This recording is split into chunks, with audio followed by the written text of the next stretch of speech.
प्यारे बच्चों, आज हम क्लास 9th का चैप्टर नंबर 12 एक्सरसाइज 12.1 के सम सॉल्व करेंगे। देखिए, थर्ड सम है given below are the seats won by different political parties in a polling outcomes of a state assembly election. जो नीचे डेटा दिया गया है वो स्टेट असेंबली इलेक्शन में जो पॉलिटिकल पार्टीज ने सीटें जीती हैं उनका विवरण दिया गया है। Political party A B C D E F तक हैं और सीट्स जो जीती हैं ए ने 75, बी ने 55, सी पॉलिटिकल पार्टी ने 37, डी ने 29, ई ने 10, एफ ने 37। तो हमें करना है draw a bar graph to represent the following result. इस रिजल्ट को रिप्रेजेंट करने के लिए एक बार ग्राफ बनाइए। सेकंड है which of the political party won the maximum number of seats, और किस पॉलिटिकल पार्टी ने सबसे अधिक सीटें जीती हैं। देखिए, वो तो मुझे यहाँ से दिखाई भी दे रहा है कि ए पॉलिटिकल पार्टी ने सबसे ज्यादा सीटें जीती हैं। अब इसको हम ग्राफिकली रिप्रेजेंटेशन में कैसे करेंगे ये हम अभी देखते हैं। इस तरह से हमने अपने ग्राफ का फॉर्मेट किया है तैयार।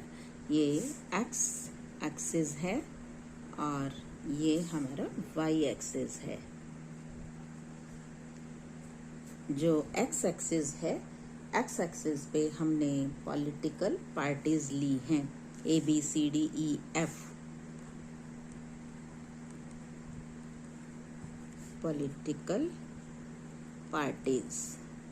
और जो हमारा वाई एक्सिस है इसमें हमने लिखा है सीट्स वन, सीट्स वन जो जीती हुई सीटें हैं वो। अब देखिए, जो ए पॉलिटिकल पार्टी है, ए पॉलिटिकल पार्टी ने 75 सीट्स जीती हैं। देखिए, अब मैंने ऐसे नंबरिंग यहाँ इक्वल डिस्टेंस पे लगा ली है। 10, 20, 30, 40, 50, 60, 70, 80। अब पहला मुझे लगाना है 75। अब देखिए ध्यान से, 75 कहाँ आएगा? 70 और 80 के बिल्कुल बीच में। देखिए, मैंने ये लिखा है 75, मैंने ये 75 से ए पॉलिटिकल पार्टी को मिला दिया, तो ये है 75।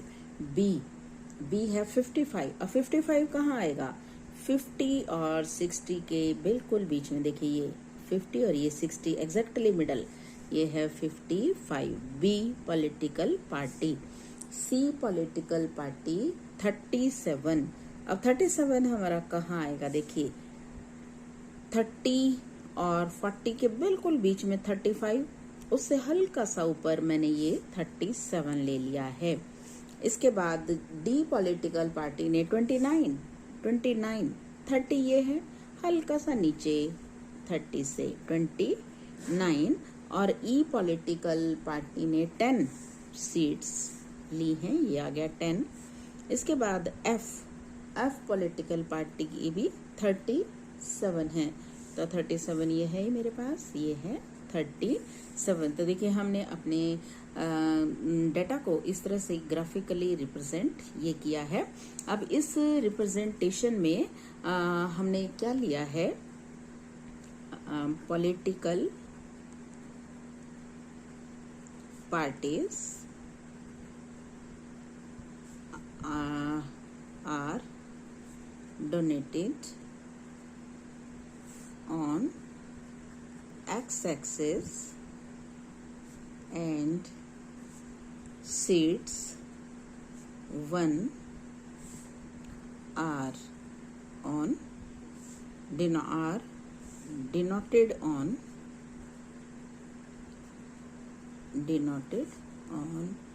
y-axis. Second part, which political party get maximum number of seats? तो political party A, political party A political party ने मैक्सिमम नंबर ऑफ सीट्स जीती हैं? A won the maximum number of seats.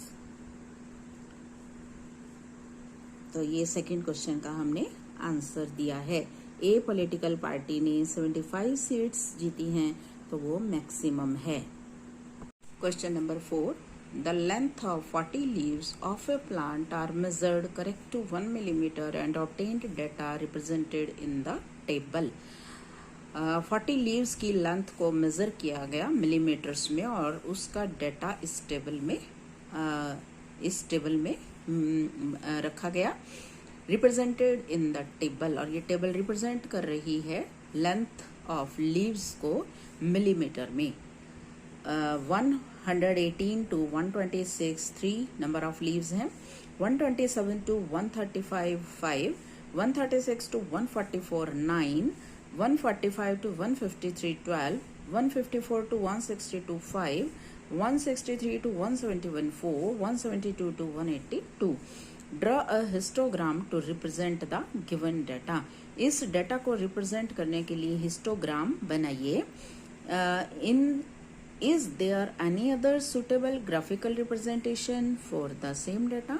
क्या कोई ग्राफिकल रिप्रेजेंटेशन कोई और भी है जो इस डेटा के लिए सुटेबल हो? Is it correct to conclude the maximum number of leaves are 153 millimeter long? Why? क्या ये सही है कि जो मैक्सिमम नंबर ऑफ लीव्स हैं वो 153 मिलीमीटर लंबे हैं? और ऐसा है क्यों? तो देखिए, ये जब डाटा हमें दिया हुआ है, हमें इसका पहले क्या बनाना है?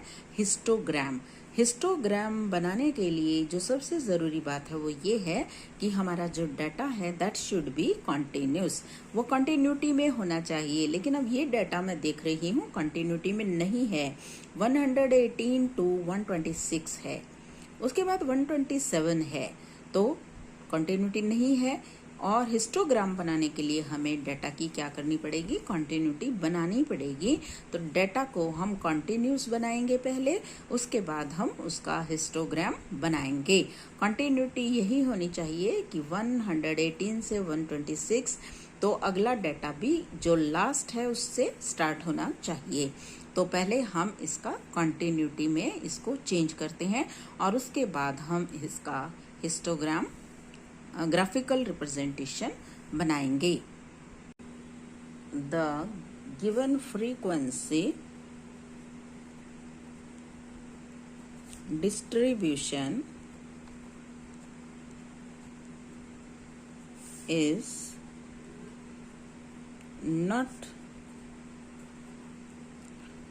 not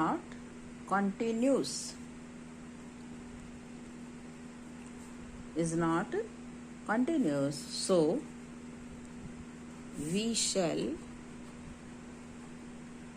first convert it into continuous frequency distribution. Continuous frequency distribution कैसे चेंज करते हैं हम? कंटिन्यूस डिस्ट्रीब्यूशन में हम 0.5 को लोअर लिमिट में से लेस कर देते हैं और अपर में ऐड कर देते हैं। देखिए, हमारा 118 था, उसमें से हमने 0.5 लेस कर दिया तो 117.5, और 126 में 5.5 ऐड कर दिया तो 126.5। फिर नेक्स्ट हमारा 127 था तो 0.5 हमने माइनस कर दिया तो 126.5 टू 135.5, फिर 135.5 to 144.5 to 153.5 and 153.5 to 162.5, 162.5 to 171.5, 171.5 to 180.5 और नंबर ऑफ लीव्स ये हमारे दिए ही हुए हैं। अब हमें दिख रहा है कि हमारा जो डेटा है वो कंटिन्यूस हो गया है। अब इस कंटिन्यूस डेटा का रिप्रेजेंटेशन हम ग्राफ पे करेंगे और हमें हिस्टोग्राम बनाना है। अब ध्यान से देखेंगे, मैंने यहाँ से अपना ग्राफ बनाना शुरू किया है। ये एक्स एक्सिस है और ये वाई एक्सिस है। तो यहाँ पे हमने एक्स एक्सिस पे लेंथ इन मिलीमीटर्स और यहाँ पे नंबर ऑफ लीव्स लिए हैं। देखिए मैंने यहाँ पे इक्वल डिस्टेंस पे ये निशान लगाया है और 12 तक मैंने निशान इसमें लगाए हैं हमारे।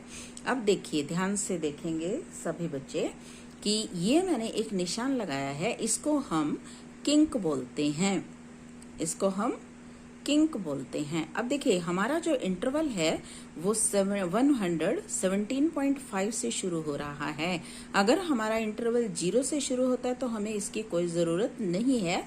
अगर ये 0 से शुरू ना होके किसी दूसरे नंबर से शुरू हो रहा है और आगे हम इक्वल डिस्टेंस इनके हिसाब से ले रहे हैं तो यहाँ पे हमें ये किंक का निशान लगाना होता है। अब आप ध्यान से देखिए 117.5 टू 126.5 हमारा जो डेटा है वो इसमें 3 है। तो देखिए मैंने इसको और इसको मैंने दोनों को 3 से मैच कर दिया है। इसके बाद 126 टू 135.5 कितना दिख रहा है मुझे 5। अब आप देखिए मैंने इसको 5 से मैच किया है। इसके बाद नेक्स्ट है 135.5 टू 144.5, ये हमारा 9 है। ये देखिए मैंने 9 तक इसको लेके और यहाँ पे इनको मैच किया है। इसके बाद 144 टू 144.5 टू 153.5 इट इज 12, मैंने इसको 12 से मैच कर दिया है। And the next one is 153.5 to 162.5 it is 5। 162.5 to 171.5 it is 4, and the last is 171.5 to 180.5 it is 2. So it is histogram. Histogram बनाते समय हमें हमारा जो डिस्ट्रीब्यूशन है कंटिन्यूस बनाना होता है। तो जो हमारा फर्स्ट पार्ट था कि ड्रॉ हिस्टोग्राम, ये हमारा फर्स्ट पार्ट कंप्लीट हो गया है। अब सेकंड क्वेश्चन का हम आंसर देंगे। हमने फर्स्ट पार्ट में जो एक्स एक्सिस है उस पे लेंथ ली है और जो हमारा वाई एक्सिस है उस पे नंबर ऑफ लीव्स लिया है। तो इसको हम यहाँ पे लिख देते हैं।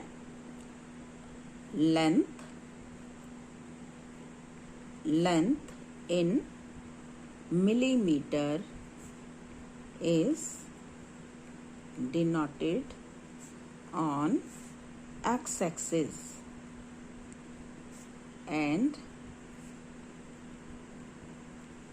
number of leaves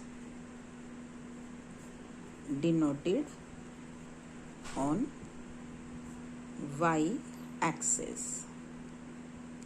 Second, is there any way to represent that? Second part है हमारा second frequency polygon. Frequency polygon is another method of representing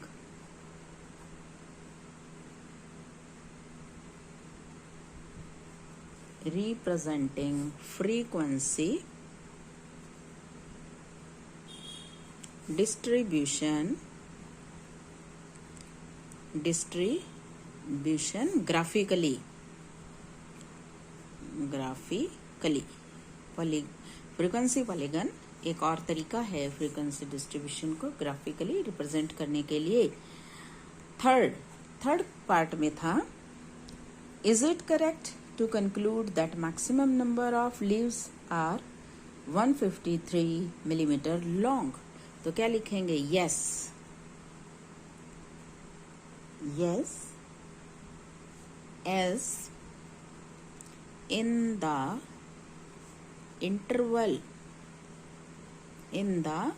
interval 145 to 153 maximum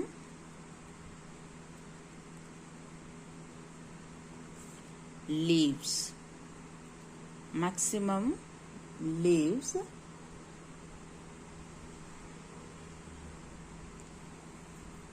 Question number 5. The following table gives the lifetimes of 400 neon lamps. इस table में neon lamps के life time को दिया हुआ है. Life time in hours 300 to 400, number of lamps 14, 400 to 556, 500 to 660, 600 to 786, 700 to 874, 800 to 962, 900 to 1048. Represent the given information with the help of histogram. How many lamps have a life time of more than 700 hours? कितने lamps की जो life है वो 700 hours से ज़्यादा है. तो पहले हमें हिस्टोग्राम बनाना है. हमें पता है हिस्टोग्राम के लिए हमारा डाटा कॉन्टिन्यूटी में होना चाहिए. तो मुझे दिखाई दे रहा है यहाँ पे जो डाटा गिवन है वो कॉन्टिन्यूटी में है. तो हम इसको हिस्टोग्राम को बनाते हैं. देखिए आप ध्यान से, हमने ऐसे अपने ग्राफ को सेट किया है. एक्स एक्सिस इस पे हमने लाइफ टाइम लिया है इन आवर्स और वाई एक्सिस पे नंबर ऑफ लैंप्स लिए हैं. अब जो नंबर ऑफ लैंप्स हैं वो इस तरह से हमें दिए हुए हैं. तो हमने मार्क कर लिया है 10, 20, 30, 40, 50, 60, 70, 80, 90 और इनके बीच में जैसे 10 के बाद 15 ये भी लिख लिए हैं मैंने, ताकि जो भी हमें डेटा लगाना है हम लगा सकते हैं. 300, 400, 500, 600, 700, 800, 900 एंड 1000. और ये मैंने जो निशान लगाया है इट इज किंक. मैंने आपको बताया था कि अगर हमारा डेटा 0 से स्टार्ट होता है तो इसकी कोई ज़रूरत नहीं है. अगर 0 से स्टार्ट नहीं होता तो हमें ये किंक का निशान लगाना पड़ता है. तो देखिए 300 to 400, 300 to 400 है 14. अब 14 देखिए ये है 15, इससे हल्का सा मैंने नीचे कर लिया तो ये हो गया 14. Next is 400 to 500, 400 to 500, 56. देखिए 55 मैंने लगाया हुआ है, इससे हल्का सा मैंने ऊपर लगा लिया, इसको मैच कर लिया. It is 56. इसके बाद 500 to 660, ये देखिए 60 के सामने मैंने इसको मार्क किया है. इसके बाद 600 to 700, 86, 86 देखिए 85, 80 और 90 के बीच में है तो हल्का सा ऊपर 86 आ जाएगा. और इसके बाद है 700 to 874, 75 से हल्का सा नीचे हम इसको मार्क करेंगे 74.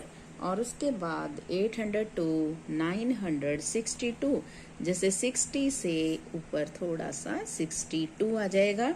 इसके बाद 900 to 1048, 50 से हल्का सा नीचे, 45 से हल्का सा ऊपर. तो ये हमारा हिस्टोग्राम तैयार हो गया है. कॉन्टिन्यूटी में हमारा इंटरवल था तो हमने इसको रिप्रेजेंट कर दिया ग्राफिकली बाय हिस्टोग्राम. तो इसको हम बोलेंगे ये हमारा हिस्टोग्राम बनके तैयार हो गया है. तो फर्स्ट क्वेश्चन का हमने ये आंसर दे दिया है. हिस्टोग्राम हमने बना के रिप्रेजेंट कर दिया है डाटा को. अब आप इस पे ये लिख दीजिए कि आपने एक्स एक्सिस पे क्या लिया है और वाई एक्सिस पे आपने क्या लिया है. एक्स एक्सिस पे हमने इसमें life time in hours is denoted on x-axis and number of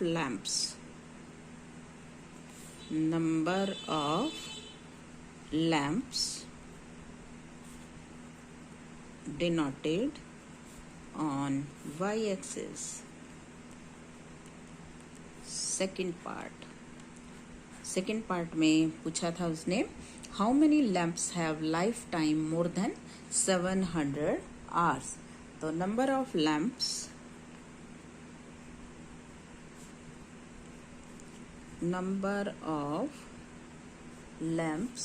having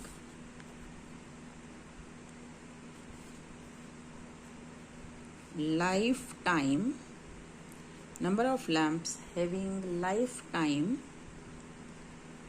more than 700 hours